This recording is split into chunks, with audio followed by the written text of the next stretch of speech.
Okay, good morning mga kaurban. So, dito na naman tayo sa ating row house ng ating hydroponic system.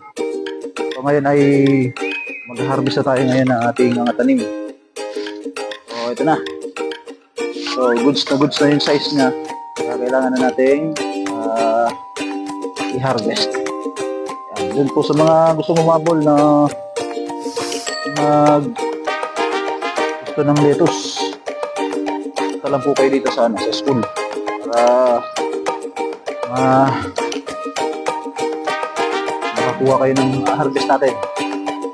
So, ganito isang piraso ay ibenta lang natin ng 25 pesos. Sulit na yung isang cup lang, napaka-sulit na. So, ganun lang po. May nagtatanong kung saan daw natin dinadala yung proceeds natin ng ating harvest dito.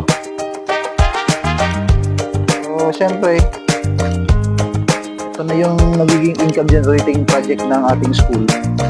Syempre, ito nang bibili din natin ng mga buto, kung ano-ano pa.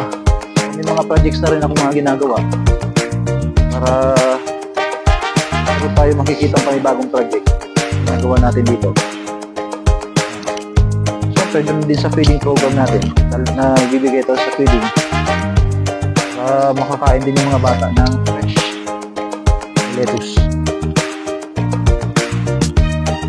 Ganun lang ang rotation natin dito. Ganun lang ang ating setup dito sa ating garden. Laki oh. Isang piraso ganito. Quality oh. Ganda. Sariwang sariwa.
Okay, so ano lang po ang ating setup sa ating hydroponics.